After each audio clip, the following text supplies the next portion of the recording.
That's Did you hear that? Recording in process. yes. Nice. Thanks. Okay, yeah, let's just dive into it. Yeah. Uh so I'll just go through this Yeah, thanks. one by one. Yeah. So first of all, I found this just like really interesting programs in Europe that Yeah. uh there's like all these kind of studies like master's degree, right? Pop Yeah, master. I'm doing a pop master. Yeah. oh yeah. Not even jazz. So yeah. I have a friend. I don't know if you know him. Uh, his name is Simon. He's from Norway. Simon. Ah. And he studied in the Netherlands as well? I don't know if he studied in the Netherlands or not, but Somewhere in he Europe. he went through a program like this as well. I mean, he's a good friend with Bard, the drummer Oh uh yeah. from What was his band called? Yeah. Leprous. Leprous. That's a Yeah. sick one. Yeah. Yes. So they're like, I mean, that's his uncle. Yeah, really? Yes. I found everybody Nice. related there somehow.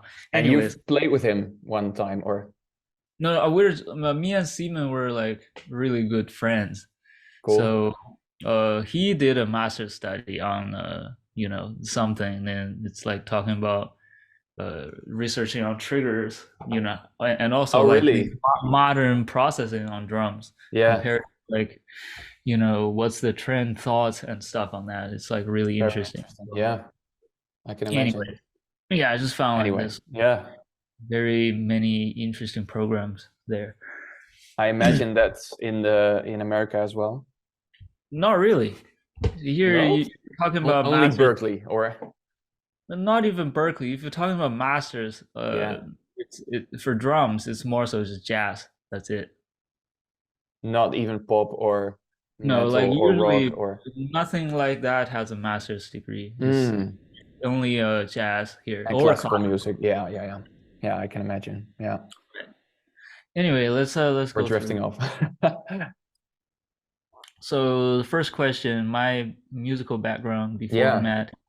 Uh, so I was a uh, from very beginning, I was a classically trained pianist and percussionist.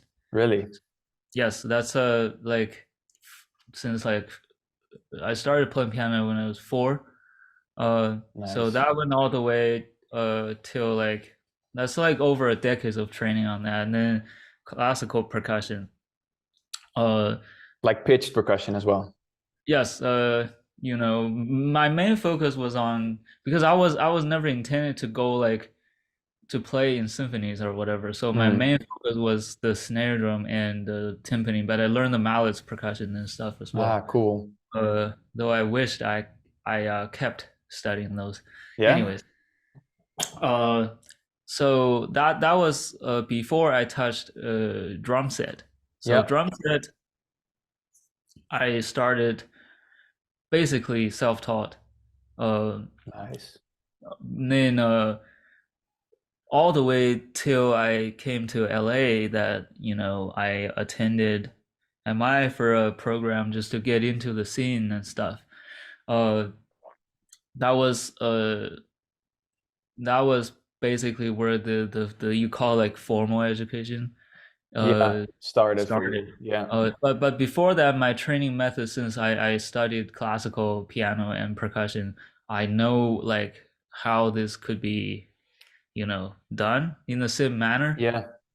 Probably not jazz, but I got into playing like uh prog like dream theater stuff at the very beginning. That's how I started playing drums. Uh, Really? I just watched like Portnoy DVD Yeah, all the way yeah, down. yeah. And you just learned Uh, it by ear. learn by ear, but I know all the notation readings and Mm. whatever, and Because you could already play snare drum and yeah, yeah. exactly, and all that. So Did you do traditional grip? yes, Mm. traditional. I was a Mm. traditional player Cool. because I was uh the very first two drummers I really look into was Portnoy and Virgil. So that's how I got into the traditional grip thing. Yeah. And also I was big marching drum head, like marching Yeah. corp style. So that's basically all the way till MI, and then I studied some, all these modern genres, and then I think that was like before I kind of met Matt around that time, like 2011 Cool. ish. Yeah. Yeah. So that's And then basically from him you learned like more drum set things, more the theory so behind it, I guess. I will elaborate it Hmm. that more on the next question. Yeah. Cool. So that was pre these formal education thing, right? And then the second question, who were my musical inspirations, drummers or musicians? I'll start with the drummers. Hmm. So as I said, my very first two inspiration are Portnoy and Virgil, right? So we're just talking about like drum set, despite of like the classical percussionists or Yeah. whatsoever.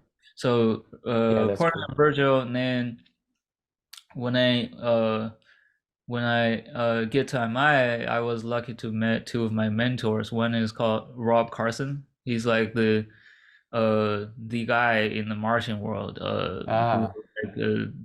like 3 times world champion or something. Oh, Um, really? marched in Yeah. one of the best drum corps in the US. He's in the it's called Santa Clara Vanguard. That drum corps is like one of the top. Ah, okay. And then How? and he was also uh, he worked in Remo. He actually designed Oh, the pine strap drum heads. That's really? that's he designed it. And the Myler the Kevlar, whatever you call that marching drum head. Yeah. That's like him Oh, designed. sick. Yeah. So he's a So drummer and he works at Remo. Okay, wow. yes, and he was like I still study with him now. So it's been over like a decade, almost. Yes, it's over a decade. He's So still your teacher or like, yes, yes, ah, he's still like I still go to him for yeah, lessons. coaching kind of, yeah. Even though it's more so like a friend now. Uh, Yeah. that's like one of my most important mentor. And then at the same time, we have Chuck Silverman, the Latin funk guy who Mm, uh, unfortunately who passed away many years ago. But these were two of my mentors for that time.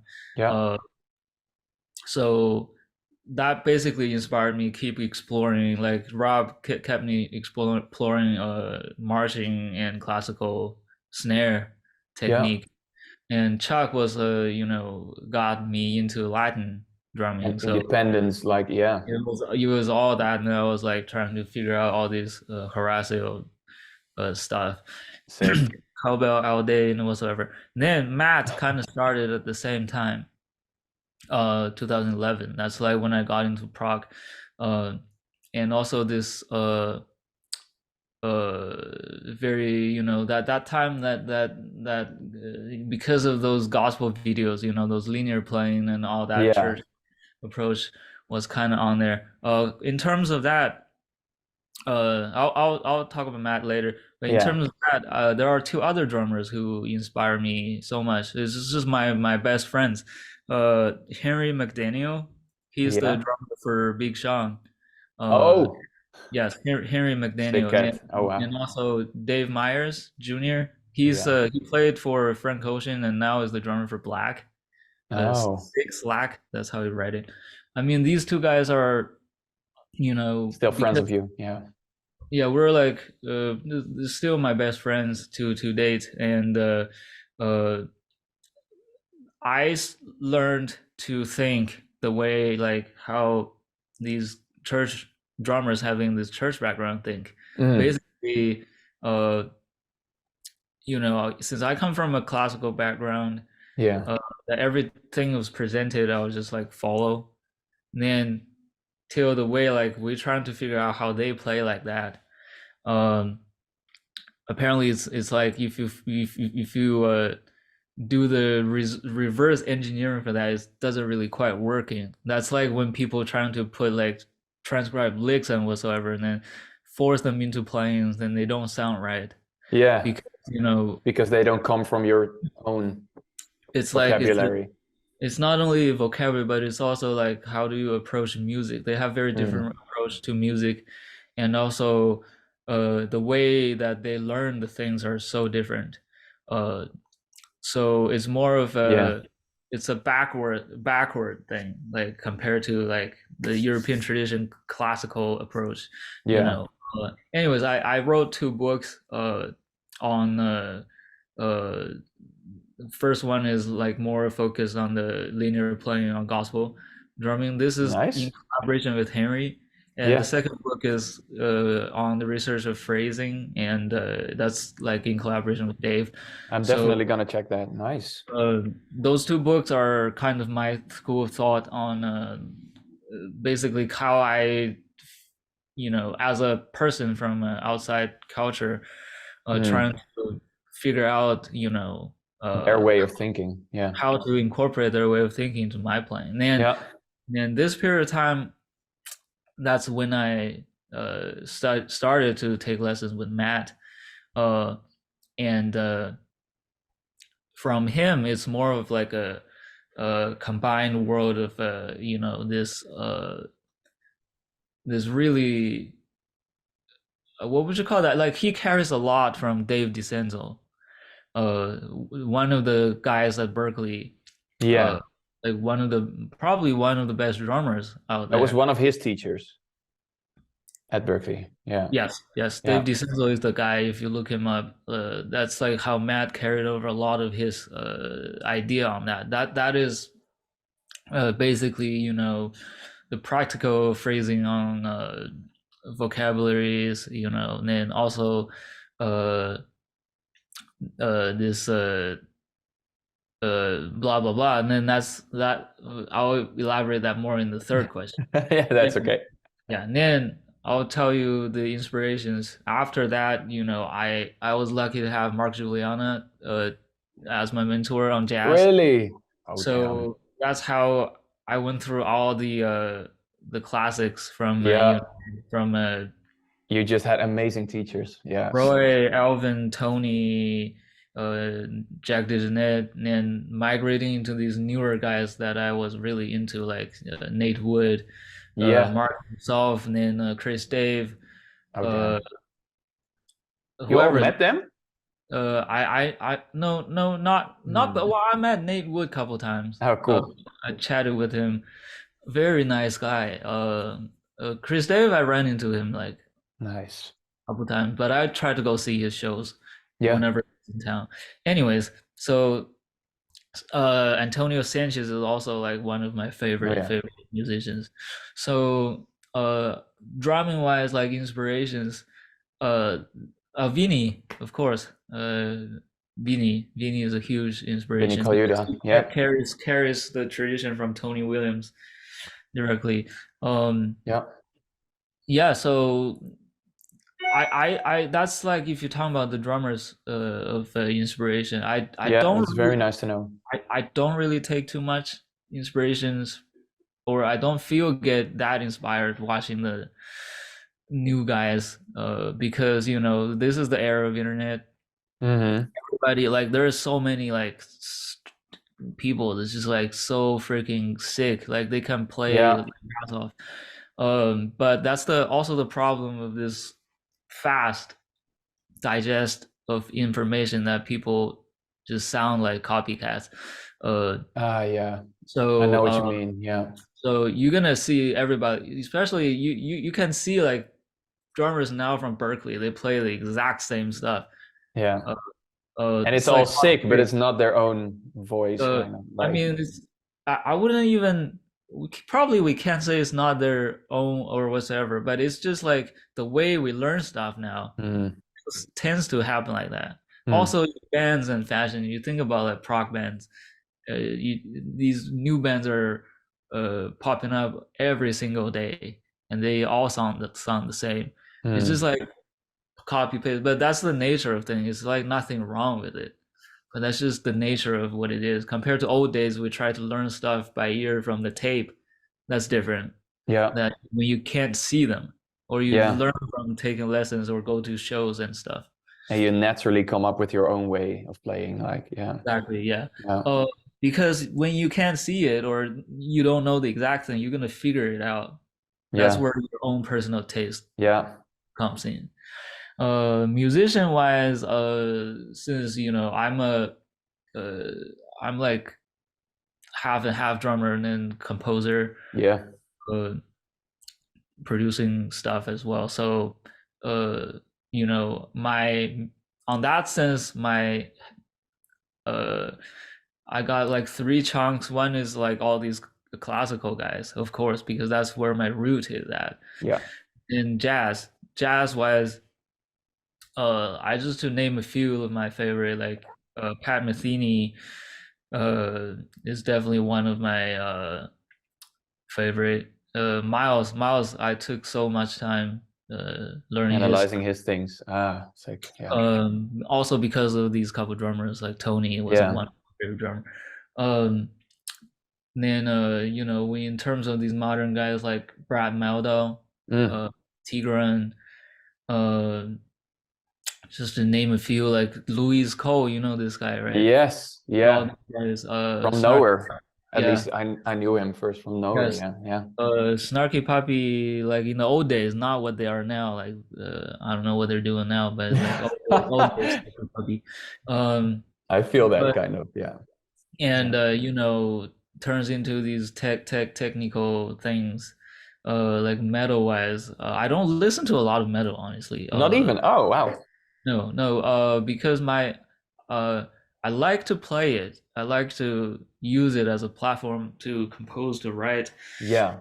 but I was never like really a metal head. This is You're probably not such an angry person. like five, six bands all the Oh, way through sick. that I listened to, like Dream Theater, uh, Mm. Mishuga definitely. That's like everybody's. Yeah. Doesn't matter like who Yeah. you are. That's everybody. Um, uh, like Animals. I used to listen to some Preferry, and it just feels it's like getting bored. Uh, then also listen to like Tech Death. That's like one of my thing I'm like kind of into. Oh, It's just sick. in terms of drummer, like Sebastian Lancer. I don't know if you know him.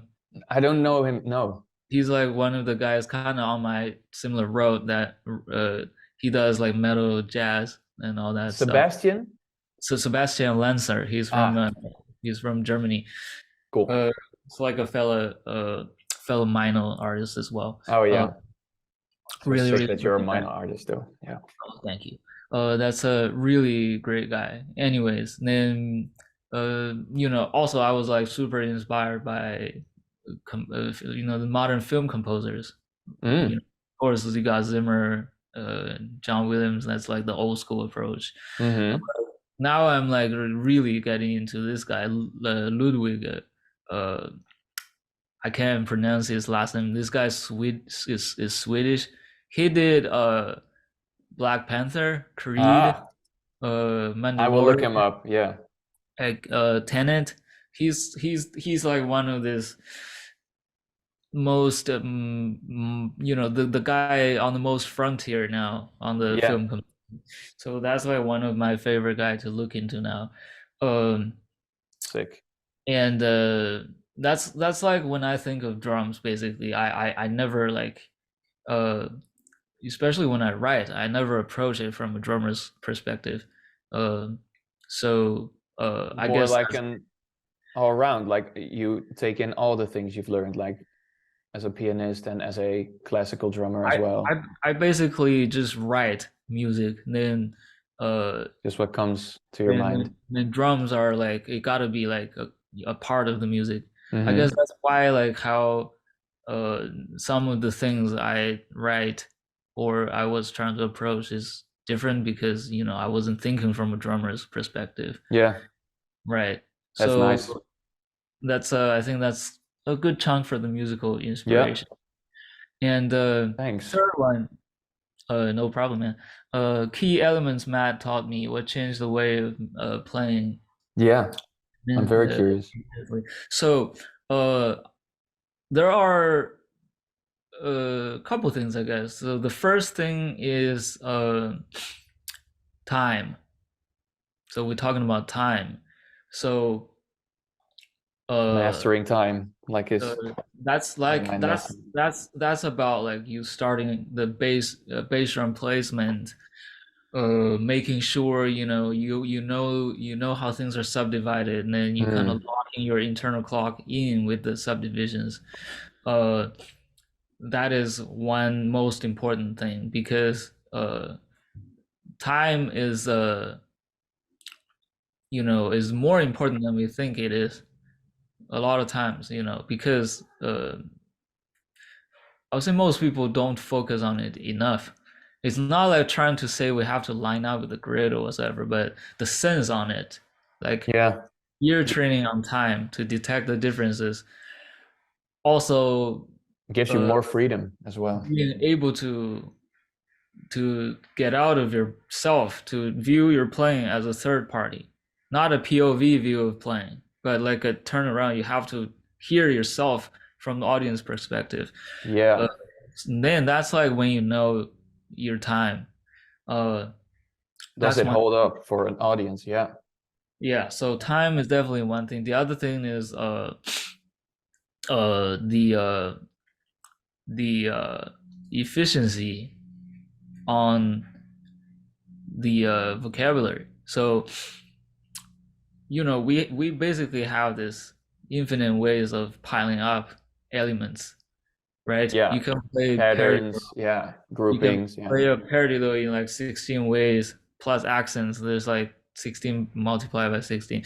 So uh when you're trying to go through everything like that, go through all the possibilities, uh-huh, the issue is there's a certain percentage of them sound good. So I think that's one thing I picked up from him. Like you have to find those practical things and really like what are you uh gonna use? Like, yeah, really sit onto it and then internalize it, which I still don't do enough, I believe. But that's one thing very importantly that he passed down to me. It's just that focus and also the attention to details on those things. So yeah, you got to find the practical way of you find the practical elements, and then you sit onto it and really like zoom into it. yeah. And, you know, How do you um, decide which patterns work well? that's Like that's you uh, record it and then you listen it back and think like, oh, nice, that sounds, that's like that's very vague. yeah, Everybody has a and different personal, approach yeah, because things are natural and efficient for people in different ways. So I guess it's really vague at the beginning. I just take like his recommendations, and then when I get to know this better and know myself playing better, uh, I kind of start to know what works for me. Then I'll mm, just use it to yeah, to develop my thing. Because some of the stuff he plays uh, is doesn't not. work for you. Yeah, and then vice versa. Some stuff I Yeah, play doesn't work for him. It's just yeah, like how we're built differently. So cool. these two things, and also just the attention to details. For example, like like how long is your hi-hat gonna open?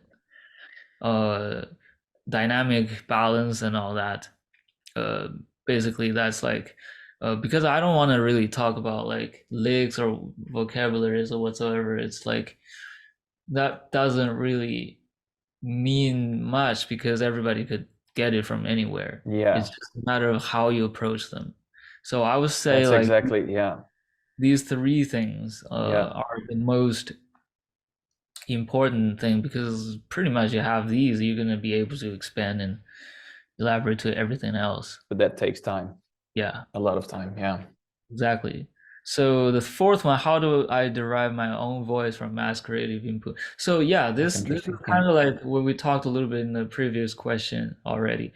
Uh, it'll happen naturally if you uh if you trying just to uh not play exactly. So you just have to Yeah, know. You have to know. That's like when I start to realize. but you start with exactly copying something and then Yes, making it your it own. always started with that, Hmm. but more importantly, it's about getting the mindset behind it rather than Yes. those patterns or what being Yeah. presented. uh I have like that's basically my key statement in the books that I wrote. So it's like a big expansion on those, because it's not only from Matt. We are not playing new things. Whatever we're playing is It not has new. been done before a lot of It's times. been Yeah. played. There's like 40. There used to be 26 rudiments, now 40 Yeah. extensions, hybrid things. But if you kind of put it down to elements, it's just like single, dual, triple, quadruple strokes with different Yeah. dynamics and combos, and Yeah. also just like the things. Uh, we are not escaping that because that's just whatever it is. But the important thing is to give yourself a room to breathe, and also uh just be open to things, because I feel it's like very hard for people not to form something individually, you know, Yeah. because nobody has the same experience. Yeah. Nobody was built the same physically. Yeah. So if you don't force it, just get the mindset behind it, let yourself flow through it. You're gonna have your own voice Yeah. naturally. And for me, because I have a very different interest to the music focus compared to Matt. So Uh, naturally you do different things with so his I'll naturally material. do Yeah. different things, and then I have a very different background. Yeah. For me though, I'm way more into like this very traditional like jazz approach, and also like these not only the phrasing or whatever. I'm honing on the touch, and also from the classical background, and I think Because you know he doesn't have that. he doesn't do like jazz. I mean, Mm. for me though, I just like that's why I go study with Mark, and all that. I want to Yeah. get, because jazz is like just one. I love jazz. Uh, I'm gonna wanted to play it. And it's just that's just an example. So I think how do I derive myself? It's just like I know the mindset behind Yeah. Matt, and then I take this stuff, and then I you know I know I can't become another Matt, which doesn't make any sense. No. And which is and also he always encouraged me on that as well, because uh I just feel like to pay the most respect for the guy is to uh make something out of the thing that Yeah. he showed me. Um That's because the he most would fun for him as well. Like, yeah. exactly because he would hope me to become a very unique drummer with my Yeah. very own voice. Your own way. Yeah. Exactly. So yeah, that's for that question. Oh, Uh, this Zoom ends in 10 minutes, it says. But I can always it's fine. start Yeah, we'll be I able can to. always start a new one if it's not It's fine. cool. So Matt plays a lot to say prog, odd meter, blah blah. Plays Yeah. of course odd grouping. Yeah. So that's Yeah. Here's basically. what becomes interesting. Like, how do you play these kind of things in a more simple situation? Like, do you even do that? Like those. So are you able to use a vocabulary more simple? Yes, yes, of course. Vocabularies never change. They apply, even cross genres. We're using the same Yeah. exact vocabulary. It's just a matter of how do you approach it. How do you enforce, not enforce, how do you put down a soul for this vocabulary? So Hmm. I don't feel there's like cat is here. Yeah, I see him. Nice. uh I don't feel There's a we boundary genre-wise, like for this. I would just say like we wouldn't identify things as simple or difficult. Hmm. I feel Yeah. it's the same thing. There are ways to play it in a different way or a difficult way or simpler way. For example, tempo. We took the most simple stroke, single stroke rolls. You try to play very slow, it's very difficult. If you try to Yeah. play very fast, it's very difficult. Yeah. Medium tempo might be like a little more chill. Yeah. So, uh, I wouldn't think of again, as I said, I wouldn't force certain vocabulary or No. lyrics patterns into like this. You said like more simple pop rock setting. Yeah, kind of, yeah. I I just let the music lead it, like whatever needs to be down there. It You can would be the feel it same. if it's inappropriate to do something. You won't even come up with that in a situation like that. Also, Yeah. even if it's the same thing, for example, if you play a single stroke roll fill, like Yeah. gat dude cat digga digga digga digga digga boom, right? Compared to uh if you play it in a tech death, it's like da da da da da da. Yeah, yeah. It's the same thing, Yeah. right? It's the same exact vocabulary. It's But then just faster. Yeah. faster and that's Yeah. so that's why I'm saying like to me I wouldn't say it's simple or advanced or whatsoever. No, It's just different scenarios and it's that's the good. Yeah. same exact thing, Yeah. right? uh Good you said that. Nice. and how do you incorporate this? I believe that's just how do I incorporate it. uh I would let the music to make the call, Yeah. because we gotta stop think as drummers. We're musicians. We're creating music. We're supporting music. We are a part of the music. Yeah. So that's one thing. Like, uh, So you listen to other musicians during playing as Dave well. Yeah. Weckl. It's interesting. Dave Weckl told me that. Well, I mean, I met him and uh, Nice. uh, chatted with him. That he would really encourage us to think as composers, no matter if you are a composer or not, but Mm. think as a composer, uh, that's how like you stop sounding like you know A drummer. drummer. Like, yeah. Yeah. That's just how I incorporate it, I guess. Uh, what is Yeah. your mindset during a pop situation? Do you conform completely to what is What asked, is or as yeah. okay? So I guess this is not only for pop; it's basically for anything that's not your own work. Yeah. For example, Yeah. uh I was recording for do you know Rich Hensel from Haken, Yeah. the Kind of, guitarist? yeah. Anyway, I'm recording his solo project. Um, Nice. so that's like, you know, uh, you would think it's prog, but it's Yeah. more uh, like fusion pop infused. So for these situations, I just have to communicate and get the initial idea what he wants, then put down my input and Hmm. see if it matches his expectation.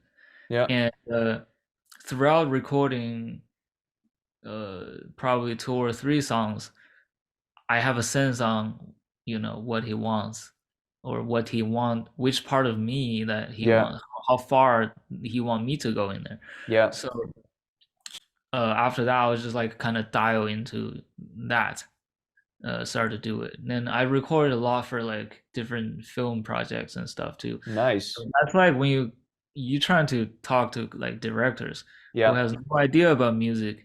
uh you got to figure out all sorts of ways to like figure out what exactly they want, Yeah. because Capture if the you feeling don't they're looking for.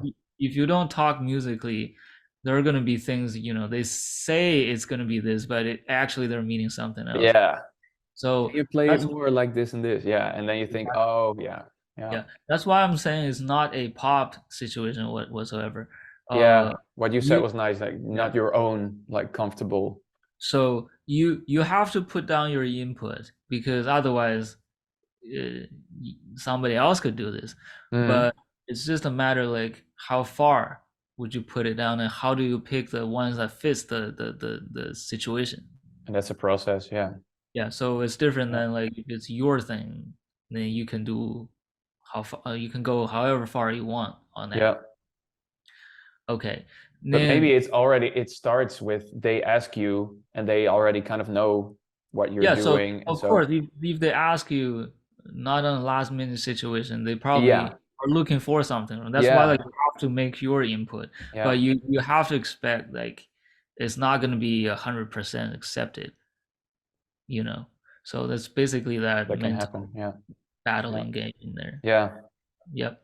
So do you like playing in service of an artist in a more commercial setting, or is this more progressively fulfilling? For me, uh it changes by time. I used to be that, I gotta be like just like all over the place, technical whatsoever. uh then I had a different thing after I started to compose, uh writing for different situations. Yeah. Like I just wrote two pop songs, like pop rock whatsoever, but it's like I think it changes. Now I think more from a composer Yeah. producer view. The Uh, mindset is so important. Yeah. so I want to create high quality music, good Yeah. music. Uh, like again, like from this wording, we probably would say like pop is easier and then prog is more like advanced or whatsoever. But the situation is, I feel there are things, every genre make it, good music Yeah. has things in there in common. It doesn't Yeah. matter what Yeah. genre it is. So I like to every genre. me, So it's just fulfilling to make play good music whatsoever. Yeah. and make the Yeah. music, if I can Sound make good. something unique or new, Yeah. that's the best. So I guess Cool. that's where I am at now. Yeah. Yeah. So do I have the complete freedom using grouping fields in any resolution? No, I don't. Uh, But you want uh, it. I want to do it. And that takes so much time, dude. I'm Yeah. still on it. It seems like I could do a lot, but from my perspective, I have You so know many your boundaries. If I see you play, then it's like, holy shit, dude. I don't know what he's playing. I have so many limitations. There are so many things I want to conquer Yeah. and to Yeah. to do. Does the resolution very much determine what you? This call Yeah. could end at any second, by the way. So Uh, it's like less than a minute, he says. yeah. You want to restart it? Yeah. I'll talk about the Let's do last. that. Thanks. Okay. It's cool. I think since we're on the last question, I will just like leave. I will leave you a voice memo here so you can still hear it. I mean, rewind it. Yes, the things that I do, uh, it does determine what I play. It's just periodically, uh, I would work on different things to get that freedom you mentioned. So whatever I play is going to be representing what I've been working on. Uh, so, for example, lately I've been trying to get my jazz touch back because I was making the record, the tour, and then I was playing loud and all that. So I've been really working on uh, getting the jazz touch back and also the feel. Yes, the things that I do in terms of those vocabularies, again, it's the same thing. I'm not playing different things in jazz compared to like prog or whatever other genres. I just like put them into the jazz way. Of course, working out some new things. Uh, but you're gonna hear it if you. I kind of log my practice, uh, so you're gonna hear what I posted. That's basically determining what I play now. So again, so for the question, freedom, no, I'm still working on it. I'm still trying to get, you know, I just don't know. It's just a matter of how far are you on the scale. Because if we talk about complete freedom, it's difficult because people cycling stuff no matter what. We just human beings. It's just a matter of expanding it and also really, as we talked about before, uh, we really like sit onto it and then internalize it. And then there are a million ways to use it. It doesn't have to be a completely new thing, but just different ways to use it. Yep. So I guess that's all my answers to the questions above.